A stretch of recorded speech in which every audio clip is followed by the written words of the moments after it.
అల్లూరు జిల్లాలో గోదావరి, శబరి నదులు ఉధృతంగా ప్రవహిస్తున్నాయి. విలీన మండలాల్లో కురుస్తున్న భారీ వర్షాలకు గోదావరి, శబరిలో నీటి మట్టం క్రమేపీ పెరుగుతోంది.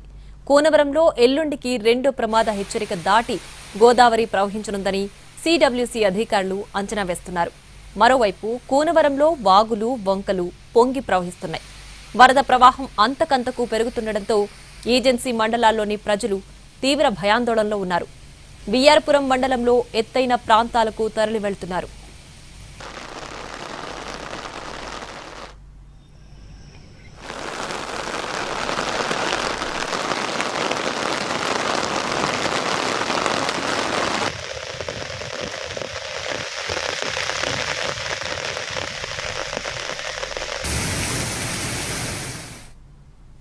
అల్లూరు జిల్లాకు ఎగువన గోదావరి నది పరివాహక ప్రాంతంలో విస్తారంగా వర్షాలు కురిశాయి. దీంతో శబరికి మరింతగా పోటెత్తుతోంది. 2022లో వచ్చిన వరదను తలుచుకుని ఇప్పుడు కూడా ఇలానే ముంచేస్తుందని భయపడుతున్నారు. జూలై నెల ఆరంభంలో 5 ఏళ్లుగా ఏటా ఈ ప్రాంతాన్ని వరదలు ముంచెత్తుతున్నాయి. దీంతో ఈసారి ముందుగానే తమ సామాన్లను సురక్షిత ప్రాంతాలకు తరలిస్తున్నారు స్థానికులు. బిఆర్పురం మండలంలో వడ్డెగూడెం గ్రామస్తులు ఎత్తైన ప్రాంతాల్లో గుడారాలను ఏర్పాటు చేసుకుంటున్నారు.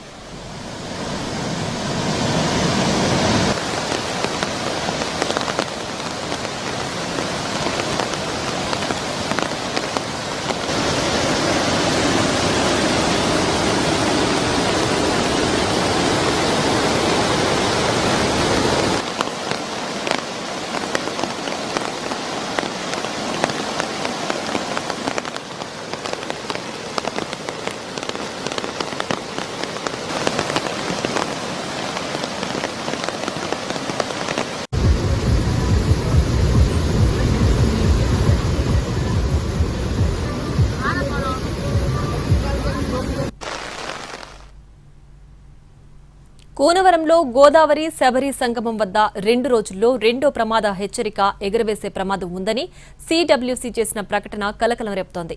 ఈ ప్రకటనతో అధికార యంత్రాంగం అప్రమత్తమైంది. విలీన మండలాల్లో పోలవరం నిర్వాసితులను అప్రమత్తం చేస్తున్నారు.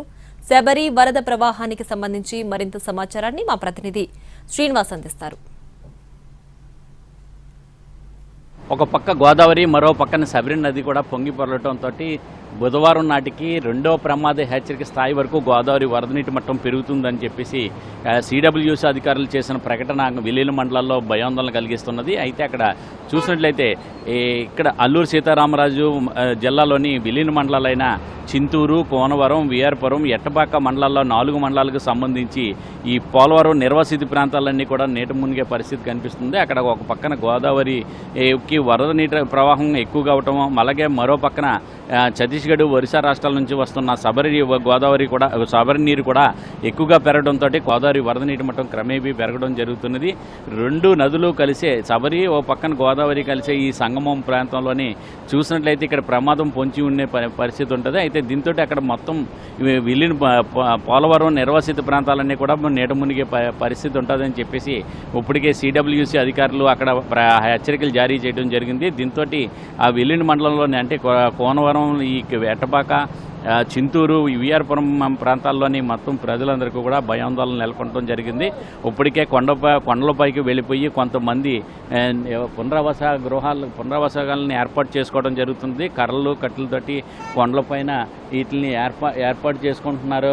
దీంతో ఇక్కడ చూసినట్లయితే ఇక్కడ కోనవరం దగ్గర కానీ, అలాగే మహారాష్ట్రలోని తెలంగాణలోని కూడా కురుస్తున్న వర్షాల కారణంగా మరో పక్కన చూసినట్లయితే ఈ ఛత్తీస్గఢ్, ఒరిస్సా రాష్ట్రాల్లో కూడా కురుస్తున్న వర్షాలతోటి ఓ పక్కన శబరి, గోదావరి కూడా మరింత పెరిగే అవకాశాలు ఉంటాయని చెప్పేసి సిడబ్ల్యూసీ అధికారులు చెప్పడం జరుగుతుంది. దీంతో ప్రజలందరినీ కూడా ఇప్పటికే అప్రమత్తం చేస్తున్నారు. అయితే అక్కడ ప్రజలందరూ కూడా భయాందోళనకు గురవుతున్నారు.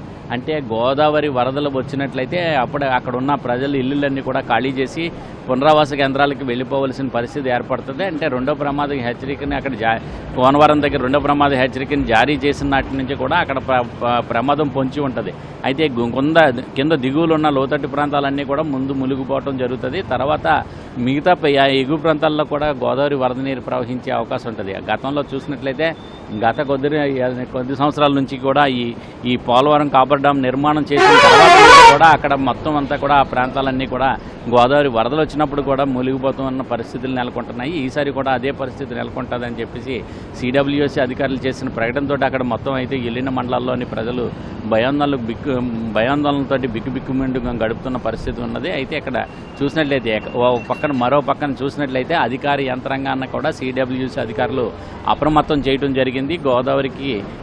గోదావరి సబర్ నది కలిసే సంగమం దగ్గర కోనవరం దగ్గర రెండో ప్రమాద హెచ్చరిక వచ్చే అవకాశం ఉంటుంది కనుక మరో 2 రోజుల్లోనే ఇక్కడ ఈ రెండో ప్రమాద హెచ్చరిక వచ్చే అవకాశం ఉంటుంది. దాంతో ప్రజలందరూ కూడా అప్రమత్తంగా ఉండాలి అని చెప్పడంతో అధికార యంత్రాంగం అంతా కూడా అప్రమత్తం కావడం జరిగింది. అక్కడ ఆ మండలాల్లోని సంబంధించి 4 మండలాల్లోని కూడా కంట్రోల్ రూమ్లని ఏర్పాటు చేశారు. ఎప్పటికప్పుడు వరద నీటిని అక్కడ పర్యవేక్షించడం జరుగుతున్నది. ఇక్కడ వర్షాలు ఏ విధంగా పడుతున్నాయి, మహారాష్ట్రలో కానీ తెలంగాణలో కానీ వర్షాలు ఏ విధంగా పెడుతున్నాయి, గోదావరి ఎంతవరకు కూడా ఎగువ కాళేశ్వరం దగ్గర దుమ్ముగూడెం దగ్గర ఎంతవరకు గోదావరి వరద నీటి మట్టం పెరుగుతున్నది, ఎంతెంత పెరుగుతున్నది అనే దాని మీద వాళ్ళు ఎప్పటికప్పుడు పర్యవేక్షణ కొనసాగుతున్నది. అలాగే ఛత్తీస్గఢ్, ఒరిస్సా రాష్ట్రాల్లో కురుస్తున్న వర్షాల కారణంగా కూడా సబరి నది వరద నీటి మట్టం ఎంతవరకు పెరగచ్చు అనే దాని మీద కూడా అధికారులు అంచనా వేయడం జరుగుతున్నది. దీంతో ఎగువ ప్రాంతాల్లో నుంచి వస్తున్న వరద నీటి కారణంగా ఒక కోనవరం దగ్గర ఉన్న సబరి గోదావరి సంగమం దగ్గర గోదావరి వరద నీటి మట్టం మరింత పెరిగే అవకాశం ఉన్నది. దీంతో అధికార యంత్రాంగం అంతా కూడా అప్రమత్తం అవుతుంది. కంట్రోల్ రూమ్లను ఏర్పాటు చేయడంతో పాటు ప్రజలందరినీ కూడా అప్రమత్తం చేసి ఎగువ ప్రాంతాలకి తరలి వెళ్లే విధంగా చర్యలు తీసుకుంటుంది. దీంతో కొండలలోని ఇక్కడ నివాస గృహాలు పునరావాస కేంద్రాలు ఏర్పాటు చేసుకుని కొంతమంది కొండపైకి ఒక గోదావరి నీరు వచ్చినట్లయితే కొండలపైకి వెళ్ళిపోవడానికి, మరో కొంతమంది పునరావాస కేంద్రాలకి వెళ్ళిపోవడానికి వాళ్ళంతా కూడా సిద్ధపడటం జరుగుతున్నది.